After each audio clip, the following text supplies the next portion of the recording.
Hello everyone, स्वागत है आप सभी लोगों का आज के इस वीडियो में हम लोग आपके एनसीईआरटी के चैप्टर 4 को स्टार्ट करने वाले। और ये मेरी गारंटी है आप लोगों से, ये चैप्टर इतना इजी है ना, और मैं इसको और भी आप लोगों को एकदम इजीएस्ट से इजीएस्ट तरीके में पढ़ाने वाला हूँ। और सारी चीज़ें हम लोग यहाँ पर डिटेल में कवर करेंगे और एक ही वीडियो में हम लोग इस चैप्टर के सारे कॉन्सेप्ट्स कवर करने वाले। देखो ये वाली वीडियो है ना, ज़्यादा लंबी नहीं होगी, लेकिन बहुत ही आप लोगों को बहुत ही छोटी छोटी चीज़ें मैं आप लोगों को सारी एकदम छोटे छोटे कॉन्सेप्ट्स भी क्लियर करवाने वाला हूं। ठीक है, ये वीडियो देखने के बाद मेरी गारंटी है आप लोगों से कि आपको कहीं भी कोई भी वीडियो देखने जाने की ज़रूरत नहीं है। इवन आपको मैंने नोट्स भी इस तरीके से प्रिपेयर किए ना आप लोगों के लिए कि आप लोगों को एनसीईआरटी को भी छूने की ज़रूरत नहीं पड़ेगी। ठीक है, तो सबसे पहले यहाँ पर देखो, यहाँ पर हमारे चैप्टर का नाम क्या है, लीनियर इक्वेशन इन टू वेरिएबल। ठीक है, तो सबसे पहले यहाँ पर हमारी वीडियो स्टार्ट हो चुकी है। देखो वीडियो को यहाँ पर स्टार्ट करने से पहले सबसे पहले हम लोग यहाँ पर समझते हैं कि लीनियर इक्वेशन इन टू वेरिएबल आखिर चैप्टर का मीनिंग क्या है। ठीक है, इसका मतलब समझते हैं हम लोग। ठीक है, तो सबसे पहला यहाँ पर एक टर्म है इक्वेशन। ठीक है, तो यहाँ पर हम समझेंगे कि इक्वेशन क्या होता है। तो सबसे पहले मेरा क्वेश्चन आप लोगों से है कि आपने बहुत बार सुना होगा इक्वेशन इक्वेशन इक्वेशन, लेकिन अगर आपसे कोई पूछ दे कि इक्वेशन होता क्या है तो कैसे डिफाइन करोगे। ठीक है, या फिर कैसे उसको समझाओगे कि इक्वेशन क्या है। तो ठीक है, सबसे पहले यहाँ पर देखो, इक्वेशन को समझने से पहले अगर मैं आपसे पूछूं, क्या आपको यहाँ पर देखो हम लोगों को दो तीन छोटी छोटी चीज़ें पता होनी चाहिए जो कि आपके चैप्टर में मैं ऐसे बोलूँगा तो आप लोगों को वो याद हो, मतलब समझ आना चाहिए कि ये क्या बोल रहे हैं सर। ठीक है, या फिर क्या बोल रहे हैं भैया। तो यहाँ पर देखो, अगर मैं आपको बोलूँ कि वेरिएबल क्या होता है, ठीक है, सबसे पहले इक्वेशन को समझने से पहले मुझे आप लोग बताओ कि वेरिएबल क्या होता है। ठीक है, तो सिंपल भाषा में हम लोग कह सकते हैं ऐसे x और y जिनकी क्या वैल्यू क्या नहीं होती है, फिक्स नहीं होती है। ठीक है, ऐसी चीज़ें जिनकी वैल्यू फिक्स नहीं होती है, जो सिचुएशन के हिसाब से चेंज होती है, उनको हम लोग क्या कहते हैं यहाँ पर, वेरिएबल्स। ठीक है, तो इनको हम लोग कहते हैं वेरिएबल। फिर हम लोग एक चीज़ हमने पढ़ी थी, कॉन्स्टेंट्स। कॉन्स्टेंट्स मतलब जिनकी वैल्यू आप कहीं भी चले जाओ, कहीं पे भी, यहाँ पर रहो, कहीं पे भी, चांद पे कहीं पे भी चले जाओ। फॉर एग्जाम्पल 4 मैंने लिखा, फॉर एग्जाम्पल मैंने लिखा 5, तो ये सब क्या है, कांस्टेंट। इनकी वैल्यू आप कहीं भी इक्वेशन में कहीं पर भी डालो, हमेशा 4 की वैल्यू क्या होगी, 4 ही होगी। तो इसको मैं क्या कहूँगा यहाँ पर, कांस्टेंट। ठीक है, अब यहाँ पर देखो, इस वेरिएबल को या फिर इस कांस्टेंट को, इन सबको हम लोग क्या बोलते हैं, हम लोग इनको कहते थे टर्म्स। देखो या तो इसको भी मैं एक टर्म कह सकता हूँ, या फिर मैं इस कांस्टेंट को भी एक टर्म कह सकता हूँ, या फिर अगर मैं इन दोनों को मिलाकर लिखूँ, फॉर एग्जाम्पल अगर मैंने इन दोनों को मिलाकर लिख दिया तो इसको भी मैं क्या कहूँगा यहाँ पर, ये सारी मेरी क्या हो जाएगी, टर्म्स। ठीक है, इतनी चीज़ें हम लोगों ने ऑलरेडी चैप्टर 2 में पढ़ी थी। ठीक है, अगर नहीं भी याद आ रहा है तो कोई दिक्कत नहीं है, ध्यान से सुनो अब मेरी बात। For example, just for example, अगर मानो मैंने यहाँ पर ये दोनों टर्म्स को ऐसे देखो कंबाइन करके मैंने यहाँ पे प्लस करके लिखा। ठीक है, अब यहाँ पर एक्चुअली आपका जो है ना इक्वेशन है वो मैं समझाने जा रहा हूँ, तो ध्यान से समझना कि इक्वेशन आखिर किसको कहते हैं। वैसे तो बहुत सिंपल वर्ड है, अगर आपको कोई कह दे, देखो बाकी सारे टीचर्स आपको कह देंगे इक्वल टू की साइन जहाँ पर भी दिखे उसको कह देंगे इक्वेशन, बट यहाँ पर आप लोग एक्चुअल समझो कि इक्वेशन कैसे बनता है, कैसे हम लोग उसको कह सकते हैं। देखो तो ये मैंने यहाँ पर एक टर्म लिखी, दो टर्म्स को मैंने यहाँ पर जोड़ कर लिखा। ठीक है, और अगर यहाँ पर इस टर्म के सामने मैंने लिखा यहाँ पर 15। ठीक है, अब यहाँ पर अगर इन दोनों को मैं कंपेयर कर दूं और अगर मैं कह दूं कि ये दोनों यहाँ पर आपस में, ये मैंने LHS लिखी थी और ये मैंने लिखी थी RHS, अब इन दोनों के बीच में मैंने अगर इक्वल टू का साइन लगाया और मैंने आपको कह दिया कि ये दोनों क्या है, इक्वल है, तो ये मेरा एक क्या बना यहाँ पर, इक्वेशन। तो सेम इसी को ही हम लोग कहेंगे इक्वेशन। ऐसा जरूरी नहीं है कि दो टर्म हो, मान लो कि यहाँ पर अगर मैंने लिखा y इक्वल टू 14, तो ये भी क्या हो गया, एक मेरा इक्वेशन। जब भी आपको यहाँ पर देखो, जब भी मैंने ऐसे दो टर्म्स जैसे RHS और LHS को मैं ऐसे कंपेयर कर रहा हूँ, इक्वल टू के साइन से यहाँ पर डिनोट कर रहा हूँ, तो उसको मैं क्या कहूँगा यहाँ पर, इक्वेशन। समझ आ रहा है, समझ आ रहा है कि नहीं वो बताना। ठीक है, तो ये हमारा क्या हो गया यहाँ पर, सिंपल लैंग्वेज में इक्वेशन। ठीक है, फॉर एग्जाम्पल यहाँ पर देखो, अगर मेरे पास ये पेन है, ठीक है, अगर ये पेन है और अगर मैं कहूँ इस पेन की प्राइस जो है ना वो है यहाँ पर 50 रुपीज़, तो अगर पेन को अगर मैं यहाँ पर फॉर एग्जाम्पल P से रिप्रेजेंट करूँ, पेन को अगर मैं P से रिप्रेजेंट करूँ और अगर मैं कह दूँ कि इसकी 50 रुपीज़ प्राइस है, तो ये भी क्या हुआ यहाँ पर, एक इक्वेशन हुआ। तो ये किसको डिनोट कर रहा है, एक इक्वेशन को, ठीक है। तो आई होप मैंने इक्वेशन आपको बहुत ही डिटेल में समझा दिया। तो ये हमारा हुआ इक्वेशन, और आप लोग ऐसे सिंपल याद रखना है तो आप लोग ऐसे याद भी रख सकते हो कि जहां पर इक्वल टू की साइन दिखे ऐसे उसको हम लोग इक्वेशन कहेंगे, ठीक है। लेकिन ये समझाना, ये सारी चीजें समझानी आपको बहुत जरूरी थी। इसके बाद अब हम लोग यहाँ पर समझते हैं कि लीनियर इक्वेशन क्या होता है अब, ठीक है। हम लोगों ने बहुत सारे हम लोगों ने यहाँ पर एल्जेब्रिक पॉलिनोमियल्स पढ़े, ठीक है। लीनियर हो गया, क्वाड्रेटिक हो गया, क्यूबिक हो गया। लीनियर का क्या मतलब होता है, ऐसा इक्वेशन, क्या कह रहा हूं मैं ध्यान से सुनना। लीनियर का मतलब होता है ऐसा इक्वेशन जिसकी हाईएस्ट पावर, क्या कह रहा हूं मैं, जिसकी हाईएस्ट पावर क्या हो, यहां पर 1 हो, जिसकी डिग्री 1 हो, ठीक है। ऐसे इक्वेशन, ऐसे लीनियर, ऐसे इक्वेशन जिसकी डिग्री क्या हो, यहां पर 1 हो। मतलब कोई भी इक्वेशन हो बट अगर उसका पावर 1 है तो वो क्या कहलाएगा, यहां पर लीनियर इक्वेशन, ठीक है। जिसकी यहां पर डिग्री 1 हो, क्या कह रहा हूं मैं, डिग्री, यहां पर डिग्री इक्वल टू 1 हो, तो उसको मैं क्या कहूंगा, यहां पर लीनियर, जिसको इसको हम लोग क्या कह देंगे बहुत ही आसानी से, लीनियर, ठीक है। तो लीनियर का मतलब हो गया ऐसा इक्वेशन जिसकी डिग्री यहां पर 1 है, ठीक है। आई होप आप लोगों को समझ आ रहा होगा। अब हम लोग यहाँ पर आगे की टर्म की ओर बढ़ते हैं, यहाँ पर वेरिएबल्स, जिसका लीनियर इक्वेशन इन 1 वेरिएबल का क्या मतलब है, इसका हम लोग मतलब समझते हैं। 1 वेरिएबल मतलब सिर्फ एक वेरिएबल होगा, ऐसा लीनियर इक्वेशन, ध्यान से सुनो, देखो कान खोल के ध्यान से सुनो, ऐसा वाला लीनियर इक्वेशन, ऐसा वाला इक्वेशन जिसकी पावर 1 हो, जिसकी डिग्री 1 हो, और उसमें सिर्फ कितने वेरिएबल हो, सिर्फ और सिर्फ उसमें एक वेरिएबल हो, कोई भी वो वेरिएबल हो सकता है। क्या कह रहा हूं मैं, देखो जिसकी पावर, डिग्री, पावर या कह दो डिग्री 1 हो सिर्फ, और उसके पास कितने वेरिएबल हो, सिर्फ और सिर्फ एक वेरिएबल है। फॉर एग्जाम्पल ध्यान से सुनो, देखो फॉर एग्जाम्पल अगर मैंने लिख दिया x इक्वल टू 15, तो यहां पर देखो कितने वेरिएबल है, वेरिएबल कितने मेरे पास, यहां पर सिर्फ एक वेरिएबल, मतलब सिर्फ यहां पर एक ही चीज की बात हो रही है, ठीक है। फॉर एग्जाम्पल अगर मैंने लिख दिया यहां पर y प्लस 5 इक्वल टू, यहां पर लिखा मैंने -13, ठीक है। कितने वेरिएबल है, यहां पर एक वेरिएबल, और इसकी पावर देखो, हाईएस्ट पावर यहां पर कितनी है, देखो ये 1 है, यहां पर भी कितनी है, 1। फॉर एग्जाम्पल अगर मैं लिख दूं x² प्लस 2 इक्वल टू 3, तो क्या ये एक लीनियर इक्वेशन हुआ, नहीं। क्यों, क्योंकि यहां पर हो जाएगी पावर 2, तो इसको मैं लीनियर इक्वेशन नहीं, इसको मैं क्वाड्रेटिक इक्वेशन कह दूंगा। लेकिन आपको क्वाड्रेटिक यहां पर नहीं पढ़ना है, यहां पर हमारा काम है सिर्फ लीनियर इक्वेशन पढ़ना, ठीक है। तो यहां पर जिसकी डिग्री 1 हो और सिर्फ एक वेरिएबल हो, उसको मैं यहां पर क्या कहूंगा, लीनियर इक्वेशन। और जहां पर इक्वल टू की भी साइन हो, देखो सबसे पहले यहां पर इक्वल टू की साइन, ओके, इसका मतलब ये क्या है, मेरे पास इक्वेशन, ओके। और लीनियर, अब लीनियर क्या है, जिसकी पावर 1 हो, तो यहां पर पावर 1 है। इसके बाद इन 1 वेरिएबल, मतलब सिर्फ एक वेरिएबल हो, तो ये हो गया मेरे पास एक वेरिएबल। ऐसे बहुत सारे एग्जाम्पल अगर मैं आपको दिखाऊं तो यहां पर हम लोग लिख सकते हैं। देखो for example y minus 5 equal to 3, for example 3y equal to, यहां पर मैंने लिख दो 15, तो क्या x और y वाले ही लीनियर इक्वेशन होंगे, नहीं, कोई भी वेरिएबल हो सकता है। For example m raise to, यहां पर 5m प्लस 3 अगर मैं यहां पर लिखूं y, तो क्या ये लीनियर इक्वेशन है, नहीं। ये लीनियर इक्वेशन क्यों नहीं है, क्योंकि यहां पर 2 वेरिएबल आ गए, तो ये क्या हो गया, सॉरी लीनियर इक्वेशन तो है बट ये क्या है, 1 वेरिएबल वाला नहीं है, ठीक है। फॉर एग्जाम्पल देखो 5m प्लस 3 इक्वल टू, अगर मैं यहाँ पे लिख दूँ 100, कितना भी लिख दूँ, तो क्या ये लीनियर इक्वेशन इन 1 वेरिएबल है, डेफिनेटली ये क्या है, लीनियर इक्वेशन इन 1 वेरिएबल। तो ऐसे जितने भी इक्वेशन होंगे जिसमें सिर्फ एक वेरिएबल होगा और पावर 1 होगी, उसको हम लोग यहाँ पर क्या कहेंगे, लीनियर इक्वेशन इन 1 वेरिएबल।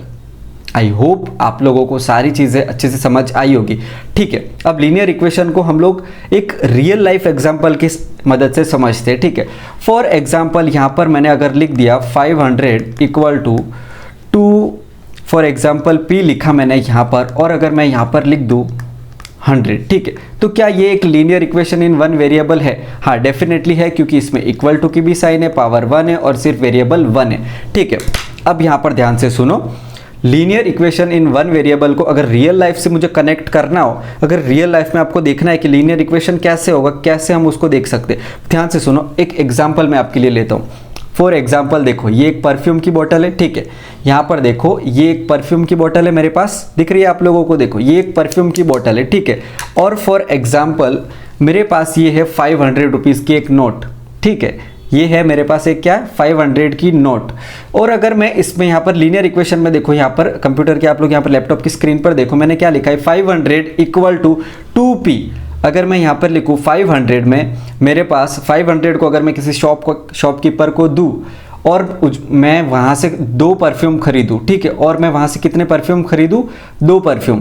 ध्यान से सुनो, फिर से बता रहा हूँ, देखो 500 की नोट मैंने एक शॉपकीपर को दी, ठीक है, उसमें मैंने फिर कितने परफ्यूम खरीदे, 2 परफ्यूम खरीदे, 2 परफ्यूम खरीदे और फिर दुकान वाले ने मुझे कितने रुपीस वापस दिए, 100 रुपीस मुझे वापस दिए।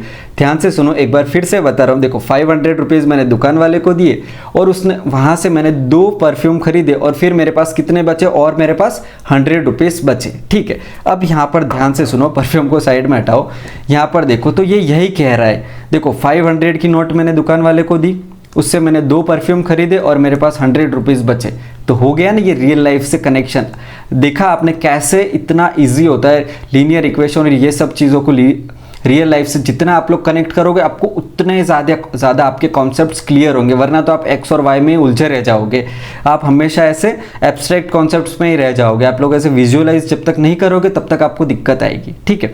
तो यहाँ पर देखो, अब मेरा सिंपल ये क्वेश्चन है कि इसका सबसे पहले तो जनरल फॉर्म क्या होता है, ठीक है। इसका कोई जनरल फॉर्म तो होगा ना, जनरल फॉर्म जो हम सारे इक्वेशन, सारे लीनियर इक्वेशन इन 1 वेरिएबल उसके लिए लिख सकते हो, ठीक है। तो उसका एक जनरल फॉर्म ये होता है, देखो ax plus b equal to 0, ठीक है। यहाँ पर देखो a और b यहाँ पर क्या है, कांस्टेंट टर्म्स है और आप लोग कह सकते हो कि कोफिशिएंट्स है, ठीक है। a और b, देखो b यहाँ पर क्या है, एक कांस्टेंट होगा और a यहाँ पर क्या होगा, कोफिशिएंट होगा, किसका, इस वाले वेरिएबल का, ठीक है। अब यहाँ पर देखो ये x है, अगर मुझे इसको इस फॉर्म में लिखना हो तो मैं कैसे लिखूंगा, देखो इसको क्या मैं ऐसे नहीं लिख सकता, 15 को अगर मैं इस साइड ले जाऊं तो देखो x माइनस 15 इक्वल टू 0, ठीक है। अब यहाँ पर एक ही जगह पर कुछ नहीं है, मतलब ये क्या हो जाएगा 1, यहाँ पर देखो ये माइनस और ये b हो गया मेरा, ठीक है। इस तरीके से यहाँ पर देखो, अब यहाँ पर a और b क्या होने चाहिए आपके, a एंड b क्या होते हैं, यहाँ पर रियल नंबर्स होते हैं, ठीक है, रियल नंबर्स होते। और यहाँ पर a can not be equal to 0, क्यों, क्योंकि देखो अगर a ही 0 हो गया, फॉर एग्जाम्पल यहाँ पर देखो अगर a 0 हो गया, अगर मैंने यहाँ पर लिखा for example 0x plus 3 equal to, अगर मैं 0 लिख दूँ तो ये पूरी टर्म क्या हो जाएगी, 0 प्लस 3 बचा, तो ये तो यहाँ पर तो फिर कोई वेरिएबल बचा ही नहीं, तो 1 वेरिएबल भी नहीं बचा, तो लीनियर इक्वेशन इन 1 वेरिएबल हम उसको कैसे कहेंगे, ठीक है। इसलिए यहाँ पर a क्या नहीं होना चाहिए, कभी भी a यहाँ पर 0 नहीं होना चाहिए, ये सिंपल कंडीशन है इसकी, ठीक है। और ये क्या है, इसका जनरल फॉर्म।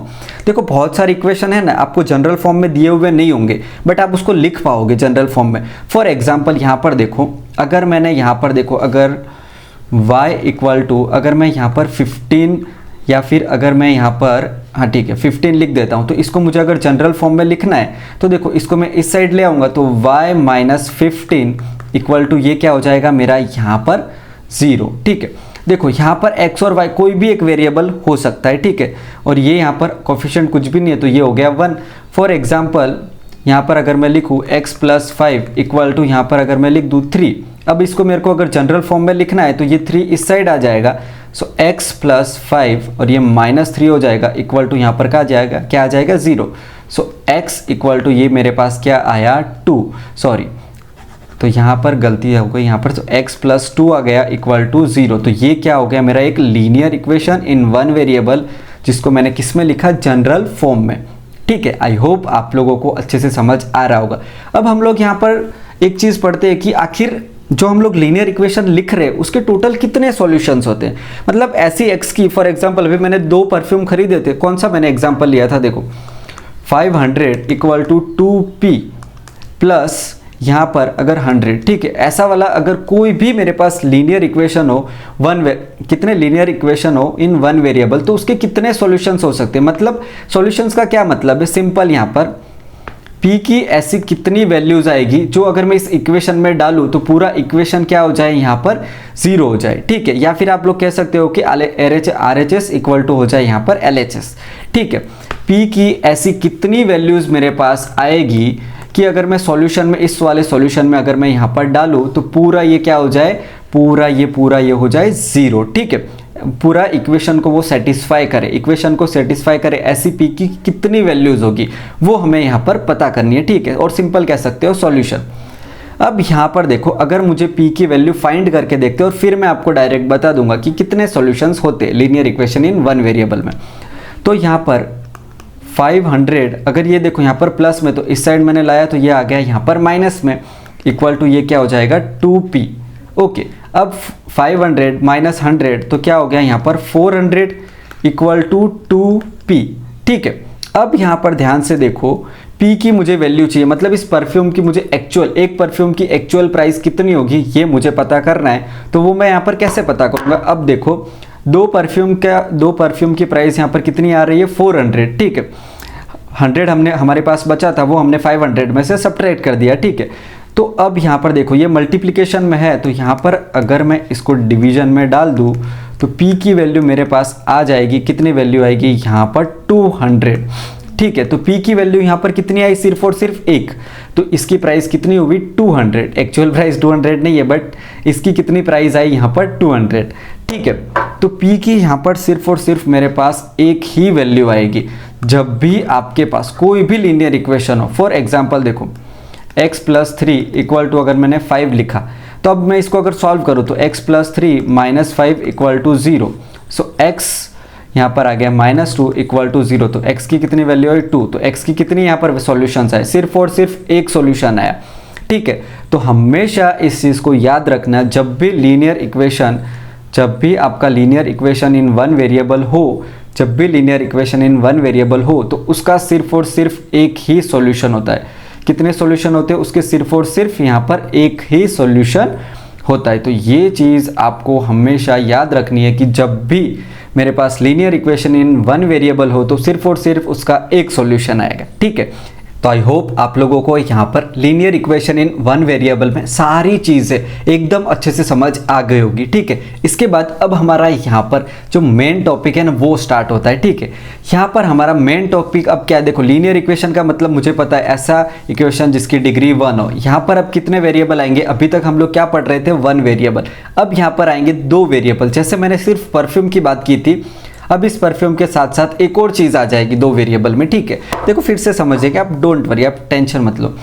फॉर एग्जाम्पल अगर मैं यहाँ पर लिखूँ x plus y equal to, यहाँ पर अगर मैं लिख दूँ 100, ठीक है। तो यहाँ पर देखो डिग्री दोनों की क्या है 1 और 2, कितने वेरिएबल है यहाँ पर 2 वेरिएबल, तो इसको मैं क्या कह दूंगा लीनियर इक्वेशन इन 2 वेरिएबल, ठीक है। For example 2x plus 3 equal to y, ये भी मेरा एक क्या हो गया लीनियर इक्वेशन इन 2 वेरिएबल। क्यों, क्योंकि देखो 2 वेरिएबल है, पावर क्या है इनकी, डिग्री क्या है इनकी 1 1, ठीक है। तो ये क्या कहलाएंगे मेरे यहाँ पर linear equation in 2 variable. Okay, बहुत सारे एग्जांपल मैं आपके लिए लिखता हूँ। 2 for example 3x equal to y minus 4, तो ये भी देखो 2 वेरिएबल है यहाँ पर, तो ये क्या हो गया linear equation in 2 variable. For example 3 equal to x divide by 4 plus y, तो ये भी मेरा क्या हो गया एक यहाँ पर linear equation in 2 variables. For example √2x plus 3 equal to y by 4, तो क्या ये एक लीनियर इक्वेशन है? हाँ, डेफिनेटली लीनियर इक्वेशन है ये। फॉर एग्जाम्पल अगर मैं आपसे पूछूं x square plus y equal to 3, क्या ये एक लीनियर इक्वेशन है? Is that? नहीं। क्यों? क्योंकि यहाँ पर डिग्री क्या है 1 है, तो ये इक्वेशन तो है 2 वेरिएबल्स वाला, बट लीनियर इक्वेशन नहीं कहेंगे इसको, ठीक है। तो फॉर एग्जाम्पल एक लास्ट एग्जाम्पल यहाँ पर मैं लिखता हूँ x minus y plus 3 equal to, अगर मैंने लिखा 15, तो क्या ये एक लीनियर इक्वेशन है linear equation in 2 variable? Yes, linear equation in 2 variable, ठीक है। अब देखो एक रियल लाइफ एग्जाम्पल के, यहाँ पर रियल लाइफ एग्जाम्पल से हम समझते हैं कि लीनियर इक्वेशन इन 2 वेरिएबल क्या होता है। फॉर एग्जाम्पल आपका कोई फेवरेट प्लेयर है, आपका कोई फेवरेट क्रिकेटर है, ठीक है। मान लो आपका है विराट, ठीक है, और आपके दोस्त का एक फेवरेट क्रिकेटर है रोहित यहाँ पर, ठीक है। अब मस्त एकदम इंडिया और पाकिस्तान की मैच चल रही है, ठीक है। दे धनाधन यहाँ पर विराट और रोहित क्या कर रहे हैं, एक दोनों मिलके दे धनाधन पाकिस्तान वालों के सामने रन बनाए जा रहे, ठीक है। दोनों ओपनिंग बैट्समैन एकदम स्टार्टिंग में उतर गए थे और दोनों ने मिलके दे धनाधन यहाँ पर पाकिस्तान के सामने इन लोगों ने 150 रन्स बना दिए, ठीक है। समझो कि उन्होंने दोनों ने मिलकर यहाँ पर कितने रन्स बना दिए, 150 रन्स बना दिए, ठीक है। तो यहाँ पर हम कितने लोगों की बात कर रहे हैं, यहाँ पर कितने लोगों की बात हुई, यहाँ पर 2 लोगों की बात हो गई।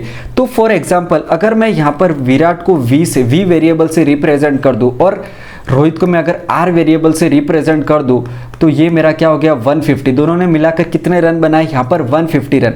अब ये मेरी क्या कहलाती है, एक यहाँ पर ऐसा इक्वेशन जिसमें हम 2 चीज़ों की बात करते हैं, ठीक है।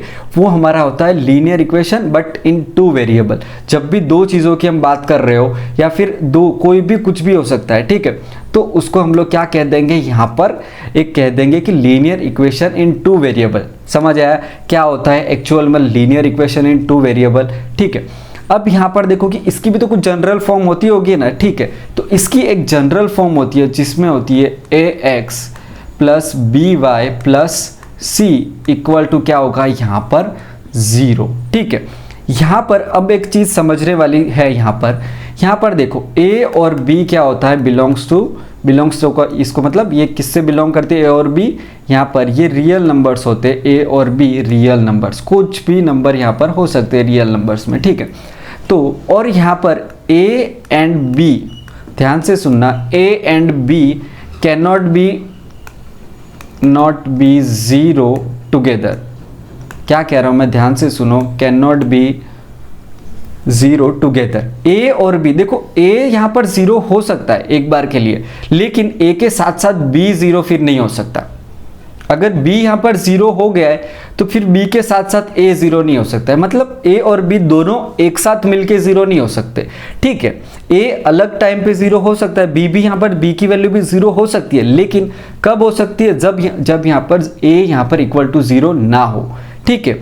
ध्यान से सुनो, तो यहाँ पर क्या कहा मैंने, लीनियर, देखो सारे के सारे जो लीनियर इक्वेशन इन 2 वेरिएबल होते उसको भी हम लोग यहाँ पर वो नहीं होते, अगर लिखे हुए नहीं भी होते तो भी हम उसको ऐसे जनरल फॉर्म में लिख सकते, ठीक है। फॉर एग्जाम्पल यहाँ पर देखो, अगर मैं यहाँ पर कोई एग्जाम्पल लिखूँ 3x, यहाँ पर जो ऊपर एग्जाम्पल लिखा हुआ है y-4, अगर मेरे को इसको जनरल इक्वेशन में लिखना है, ठीक है, तो मैं उसको कैसे लिखूंगा, देखो 3x ये सारे को इस साइड ले आओ, -y फिर ये +4 इक्वल टू 0, ठीक है। अब यहाँ पर देखो a की वैल्यू क्या हो गई 3 और यहाँ पर x आ गया, ठीक है। यहाँ पर b की वैल्यू क्या हो गई -1 और फिर ये किसकी वैल्यू है, c की वैल्यू। तो ये हमने किस में लिखा, इसको हम लोगों ने लिखा जनरल फॉर्म में, ठीक है। तो आई होप आप लोगों को यहाँ पर लीनियर इक्वेशन इन 2 वेरिएबल का जनरल फॉर्म और फिर आपको एग्जाम्पल्स भी अच्छे से समझ आ गए होंगे, और स्पेशली ये रोहित और विराट वाला, ठीक है।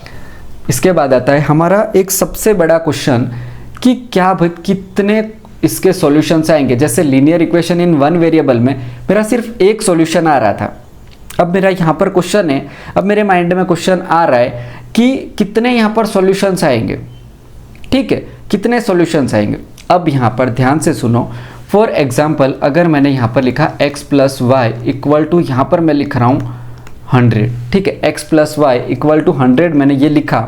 तो ध्यान से सुनना, अब मेरी बात, अब ध्यान से सुनना, मेरा ये क्वेश्चन है कि इसके कितनी वैल्यूज आएगी, इसकी कितनी वैल्यूज आएगी, तो यहाँ पर कितने सॉल्यूशंस आएंगे, ऐसी कितनी वैल्यूज होगी जिसको मैं यहाँ पर पुट करूंगा तो LHS इक्वल टू RHS हो जाएगा, या फिर पूरा ये क्या हो जाएगा 0 हो जाएगा, ठीक है। तो अब ध्यान से सुनो, अगर यहाँ पर हम लोग यहाँ पर कुछ वैल्यूज पुट करके अज्यूम करके फिर यहाँ पे डाल के चेक करके देखते कि कितनी वैल्यूज आ रही है। अब यहाँ पर ध्यान से सुनो, अगर मैं यहाँ पर एक टेबल बनाऊं, ठीक है, लाइन सही से नहीं आई, 1 मिनट रुक जाना, ठीक है। अब यहाँ पर ध्यान से सुनो, ओके, अगर फॉर एग्जाम्पल, फिर से वही गड़बड़, देखो फॉर एग्जाम्पल देखो ये मैंने बनाया यहाँ पर एक टेबल, ओके। अब मान लो यहाँ पर मैंने लिखा x और यहाँ पर मैंने लिखा y, ठीक है। तो अभी मान लो कि x को अगर मैं 0 रखता हूँ यहाँ पर, मान लो कि, क्योंकि अभी हम लोग यहाँ पर चेक कर रहे हैं कि कितने सॉल्यूशंस आ सकते हैं इसके, ये चेक कर रहे हैं। अगर मान लो कि यहाँ पर x की पूरी वैल्यू 0 हो जाए, तो x की जगह पर यहाँ पर 0 हो गया और y यहाँ पर मैंने एज इट इज़ y की वैल्यू मुझे पता करनी है इक्वल टू 100, तो y की वैल्यू यहाँ पर कितनी आई मेरे पास, y की वैल्यू आ गई 100, ओके चलो ठीक है, y की वैल्यू यहाँ पर 100 आ गई, ठीक है।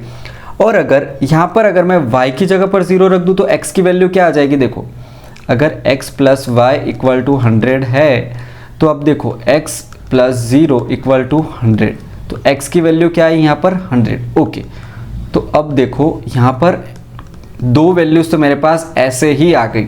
ठीक है, आगे और चेक करते हैं क्या और वैल्यूज पॉसिबल है। अब for example x plus y equal to 100 है, तो x की जगह चलो 1 रख के देखते।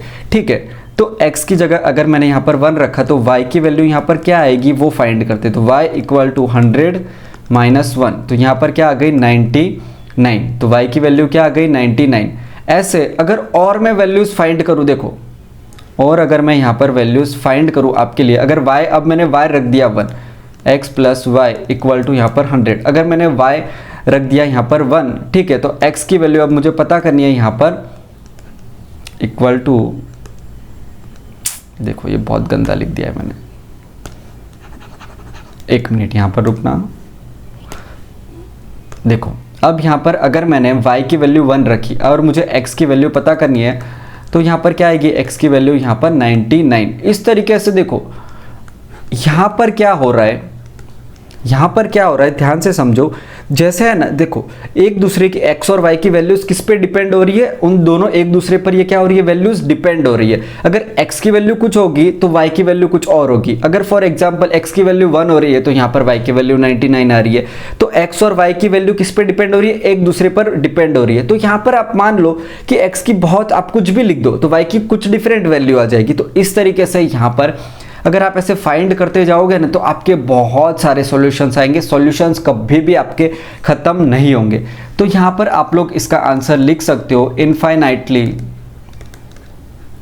Infinitely many solutions, means unlimited solutions. इसके सॉल्यूशंस कभी खत्म नहीं होंगे, इनफाइनाइटली मैनी सॉल्यूशंस आएंगे। इसके कितने सॉल्यूशंस आएंगे, linear equation in one variable, infinitely many solutions. तब आपका सवाल होगा कि क्या हमको एग्जाम में सारे कितने सॉल्यूशन फाइंड करने, तो आपको है ना एग्जाम में मेंशन करके दिया जाएगा कि 4 सॉल्यूशन बताओ, 3 सॉल्यूशंस बताओ, 5 सॉल्यूशंस बताओ। तो इस तरीके से आप लोग 4 सॉल्यूशन बता सकते हो, अगर 2 पूछे तो इस तरीके से 2 बता सकते हो। ठीक है, बहुत आसान है चैप्टर, बहुत ही आसान है, कुछ भी आपको तकलीफ नहीं देगा ये चैप्टर, है ना।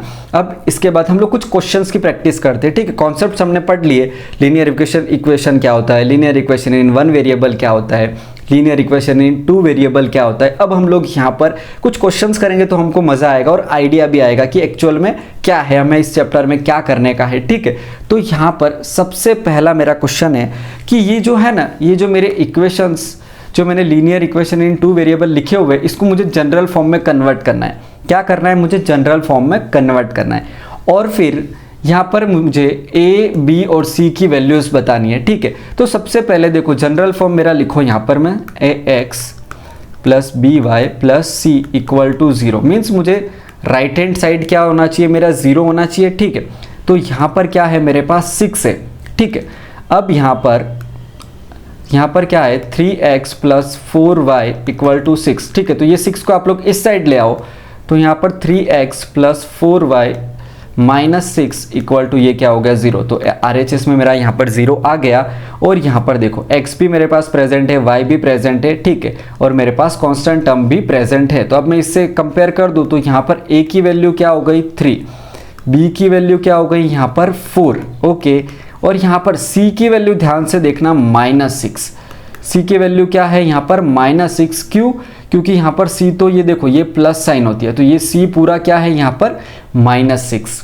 ठीक है, अब यहाँ पर ध्यान से देखना, अब मेरे पास कौन सा है सेकंड वाला क्वेश्चन। अब इसको जनरल फॉर्म सबसे पहले तो लिखो ax plus B y plus यहाँ पर क्या हो जाएगा c इक्वल टू 0। ओके, अब देखो 5x ये पूरा का पूरा मैं अगर इस साइड शिफ्ट करूँ तो y प्लस में था तो माइनस में हो जाएगा, यहाँ पर भी ये प्लस में था तो ये माइनस में हो जाएगा, इक्वल टू ये क्या हो गया 0। अब देखो यहाँ पर हमारी जनरल फॉर्म किस में है, प्लस के फॉर्म में। यहाँ पर हमने प्लस में नहीं कन्वर्ट की थी, यहाँ पर मैं आपको प्लस में भी कन्वर्ट करके बताता हूँ। देखो तो ये हो जाएगा 5x प्लस, इसको मैंने ब्रैकेट में लिख दिया -y प्लस इसको भी मैंने ब्रैकेट में लिख दिया equal to 0। Okay, I hope आपको समझ आ रहा होगा। अब ये मेरी क्या है a की वैल्यू है, तो a की वैल्यू यहाँ पर क्या है 5। ओके, अब ये मेरी क्या है यहाँ पर -1, b की वैल्यू क्या है, ये मेरी कुछ नहीं है y के आगे मतलब 1 है, और यहाँ पर बी सॉरी ये तो यहाँ पर ये किसके इक्वल है, बी के इक्वल है। अब यहाँ पर सी की वैल्यू क्या है, -3। तो हम लोगों ने इसको देखो कैसे लिखा, जनरल फॉर्म के फॉर्मेट में भी लिख दिया और उसकी वैल्यू भी हमने यहाँ पर लिख दी। ठीक है, तो आई होप आप लोगों को अच्छे से समझ आया होगा यहाँ पर। इसके बाद अब यहाँ पर देखो कुछ और यहाँ पर मेरे पास है। अब देखो ये कैसे है, देखो x + y/5 + 10 = 0। देखो हमारा यहाँ पर बी वाई इस तरीके से सिंपल होना चाहिए, फ्रैक्शन के फॉर्मेट में नहीं होना चाहिए। तो उसको अब हम लोग कैसे लिखेंगे, देखो यहाँ पर डिनोमिनेटर में कुछ नहीं है मतलब 1, यहाँ पर भी डिनोमिनेटर में कुछ नहीं है मतलब 1। अब 1 और 5 का एलसीएम लेंगे तो क्या आएगा, यहाँ पर 5 आएगा। इसका मतलब मुझे सारे डिनोमिनेटर क्या करने पड़ेंगे, पहले 5 में कन्वर्ट करने पड़ेंगे। तो 5 में कैसे कन्वर्ट करेंगे, देखो इसको 5 से मल्टीप्लाई करने पड़ेगा, इसको भी 5 से मल्टीप्लाई करेंगे। जब भी डिनोमिनेटर किसी से मल्टीप्लाई करते हैं तो हमको न्यूमरेटर भी सेम उसी नंबर से मल्टीप्लाई करना पड़ेगा। सो 5 × x, यहाँ पर भी 5 × 1 प्लस y/5 प्लस यहाँ पर हो गया 10 × 5 1 × 5। ठीक है, इक्वल टू क्या हो गया, 0। ओके, तो ये हो गया 5x/5 प्लस y/5 प्लस यहाँ पर हो गया 50/5 इक्वल टू ये हो गया 0। तो ये कैसे लिखेंगे हम, 5x + y + 50 = 0 और पूरा कॉमन में आ जाएगा 5। अब ये 5 इस साइड शिफ्ट होगा, 0 से मल्टीप्लाई होगा और फिर पूरा आंसर क्या हो जाएगा, यहाँ पर 5x + y + 50 = हो जाएगा 0। अब a की वैल्यू यहाँ पर क्या आई, 5, b की वैल्यू यहाँ पर कुछ नहीं है, यहाँ पर कुछ नहीं है, इसका मतलब 1 और फिर यहाँ पर c की वैल्यू क्या है, 50। ठीक है, अब यहाँ पर बहुत ही इंपॉर्टेंट चीज़ मुझे आप लोगों को बतानी है। अब यहाँ पर देखो, यहाँ पर तो सिर्फ एक वेरिएबल है, तो क्या लीनियर इक्वेशन इन 1 वेरिएबल को भी हम लोग लीनियर इक्वेशन इन 2 वेरिएबल कह सकते हैं? कह सकते हैं, मुझे ये बताओ। अगर देखो इस लीनियर इक्वेशन को अगर मैं इस फॉर्म में लिख पाऊँ ना, तो मैं उसको कह दूंगा कि हाँ ये भी मेरा क्या है, एक लीनियर इक्वेशन इन 2 वेरिएबल है ना। एकदम दिमाग हिला देने वाली बात, शायद कंफ्यूज हो गए होंगे आप लोग। देखो क्या कह रहा हूँ मैं, सबसे पहले यहाँ पर देखो, अगर ये मेरे पास 3x = 8 है और मेरा जनरल फॉर्म यहाँ पर ax + by + c। ठीक है, तो यहाँ पर देखो हम लोगों ने एक चीज़ पढ़ी थी कि a और b में से किसी एक की वैल्यू यहाँ पर 0 हो सकती है। ठीक है, वो बिलोंग्स टू तो रियल नंबर है, बट a और b दोनों की एक साथ नहीं हो सकती, लेकिन एक बार हो सकती है। ठीक है, फॉर एग्जाम्पल तो यहाँ पर सबसे पहले तो मैं इसको अगर जनरल फॉर्म में लिखूँ तो इक्वल टू यहाँ पर 8। तो यहाँ पर अब देखो, यहाँ पर सिर्फ x प्रेजेंट है, y प्रेजेंट नहीं है। इसका मतलब y की वैल्यू यहाँ पर 0 हम लोग होगी। देखो 3x + 0y, देखो ये 0y भी किसके इक्वल होता है, 0y इक्वल टू भी तो 0 ही होता है। तो किसी में आप लोग 3x + 0 लिखो तो वो भी तो 3x ही होता है। ठीक है, -8 = 0। ठीक है, तो क्या ये इसको मैं लीनियर इक्वेशन इन 2 वेरिएबल नहीं कह सकता? हो गए ना एकदम कंफ्यूज। देखो आपकी एनसीईआरटी में एक लाइन लिखी हुई है, जितने भी लीनियर इक्वेशन इन 1 वेरिएबल है ना, वो भी सारे क्या कहलाते हैं, लीनियर इक्वेशन इन 2 वेरिएबल। क्यों? क्योंकि उसको हम लोग है ना ऐसे 0y करके लिख सकते हैं। तो यहाँ पर y वेरिएबल भी हमने ऐसे शो कर दिया, तो ये अब क्या कहलाएगा, यहाँ पर लीनियर इक्वेशन इन 2 वेरिएबल। ठीक है, जब भी आपके पास कोई भी x या फिर y की टर्म ना हो तो उसको हम लोग ऐसे 0y या फिर तो 0x ऐसे करके लिखेंगे। उसका मतलब वो कुछ भी वैल्यू आपकी चेंज नहीं करेगा, वैल्यू तो आपकी ये पूरी इक्वेशन की फिर से वही की वही रहेगी। बट यहाँ पर लीनियर इक्वेशन इन 2 वेरिएबल उसको दिखाने के लिए, उसका जनरल फॉर्म लिखने के लिए हम लोग इस तरीके से लिखते हैं। तो a की वैल्यू यहाँ पर हो गई 3, y की वैल्यू हो गई 0 और c की वैल्यू यहाँ पर हो गई -8। आई होप आप लोगों को समझ आ रहा होगा। ठीक है, इसके बाद अब हम लोग यहाँ पर पढ़ते हैं कुछ और यहाँ पर वैल्यूज़। देखो अब यहाँ पर क्या है, y दिया हुआ है, x नहीं दिया हुआ है, ax + by + c = 0। ठीक है, तो यहाँ पर देखो ax की जगह पर अगर ax की पूरी टर्म नहीं दी हुई होती है तो हम क्या लिखते हैं, 0x प्लस by की जगह पर यहाँ पर 4y, फिर यहाँ पर इक्वल टू क्या है 7। तो अब इसको मैं इस साइड ले आऊँ तो 0x + 4y - 7 इक्वल टू ये हो गया 0।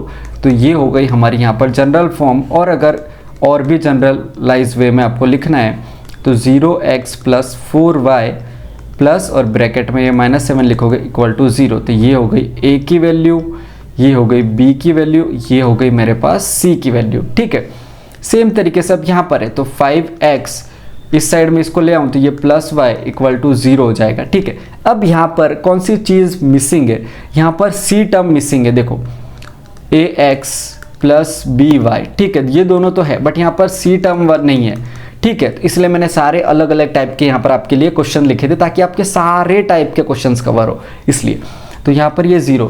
तो अब देखो 5x प्लस वाई प्लस यहाँ पर c नहीं है तो हम लोग यहाँ पर 0 तो लिख सकते हैं इक्वल टू 0।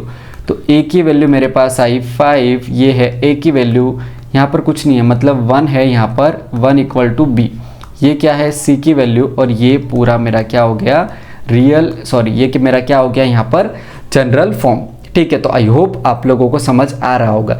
इसके बाद आता है अब यहाँ पर हम लोग देखो, जैसे मैंने आपको बताया था जब भी आपका लीनियर इक्वेशन में आपको सॉल्यूशंस फाइंड करने को बोलेंगे तो वो आपको ऑलरेडी यहाँ पर मेंशन करके ही देंगे कि आपको कितने सॉल्यूशंस फाइंड करने हैं, ठीक है। तो यहाँ पर हमें 4 सॉल्यूशंस फाइंड करने हैं। तो सबसे पहले देखो, जब भी आपको सॉल्यूशन फाइंड करने को बोले ना, आपको क्या करना है, स्केल उठाना है और सबसे पहले आपको क्या करना है, यहाँ पर एक टेबल ड्रॉ करना है। अब आप पूछ रहे होंगे सर टेबल क्यों, तो सबसे पहले यहाँ पर x और y लिखो और हमको 4 वैल्यूज फाइंड करने को बोला है, ठीक है। अब यहाँ पर देखो ये जो x दिया हुआ है, ठीक है, ये क्या दिया हुआ है, यहाँ पर x दिया हुआ है। तो सबसे पहले तो वैल्यूज फाइंड करने से पहले इसको पूरा हम लोग जनरल फॉर्म में लिखते हैं, ठीक है। तो जनरल फॉर्म हमारी क्या हो जाएगी, 4x plus 3y minus 12 equal to 0, ठीक है। अब यहाँ पर ध्यान से देखना, अब मुझे क्या चाहिए, यहाँ पर देखो अब मुझे 4 सॉल्यूशंस चाहिए। तो यहाँ पर x की सबसे पहले, ये आपको ध्यान नहीं रखना है, सबसे पहले x की वैल्यू आप 0 रखोगे, ठीक है। x की वैल्यू 0 रखोगे, पूरी टर्म 0 हो जाएगी, y की सिंपल वैल्यू आपको मिल जाएगी, ठीक है। या फिर अगर आप लोग जनरल फॉर्म नहीं भी लिखोगे तो भी चलेगा। यहाँ पर अगर मान लो कि मैंने यहाँ पर लिखा 4x plus 3y equal to 12 ही रहने दिया तो भी चलेगा।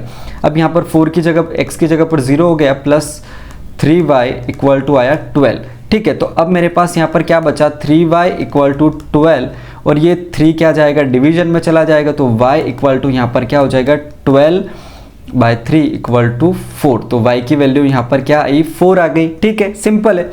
इसके बाद अब यहाँ पर देखो, अगर मैं अब यहाँ पर y की वैल्यू 0 रखूँ, ठीक है, y की वैल्यू अगर मैं यहाँ पर 0 रखूँ, देखो for example 4x plus 3y equal to 12 है, तो अब यहाँ पर 4x as it is plus y की जगह पर 0 इक्वल टू 12। अब यहाँ पर ध्यान से देखो, तो 4x इक्वल टू क्या हो जाएगा, 12, और अगर मुझे x की वैल्यू चाहिए यहाँ पर तो ये 12/4 हो जाएगा। ये 4 कहाँ चला जाएगा, ये 12 के नीचे, ठीक है। तो यहाँ पर x की वैल्यू क्या आई, 3, ओके। तो x की वैल्यू अब ये मेरे पास आ रही है 3, ओके। इसी तरीके से आपको एक नंबर को आप फॉर एग्जाम्पल x को अगर आप लोग अपनी मर्जी से रख रहे हो तो y को आपको फाइंड करना है, अगर y आप अपनी मर्जी से ले रहे हो तो आपको x को फाइंड करना है। इसी तरीके से आपको छोटे छोटे नंबर लेने हैं। देखो अभी मैंने पहले यहाँ पर 0 लिया था x को, फिर मैंने y को 0 लिया, अब मैं यहाँ पर x को 1 लेता हूँ, ठीक है। ऐसे छोटे छोटे नंबर से ही आपको फाइंड करके दे देना है उसको सॉल्यूशंस, ठीक है, और कोई यहाँ पर बड़ा आपको नहीं करना है, ठीक है। तो अब यहाँ पर x की जगह पर मैं 1 रखता हूँ, ठीक है। तो यहाँ पर 4x plus 3y equal to 12 हो, और अगर मैं यहाँ पर x की जगह पर 1 रखूँ प्लस 3y इक्वल टू 12, ठीक है।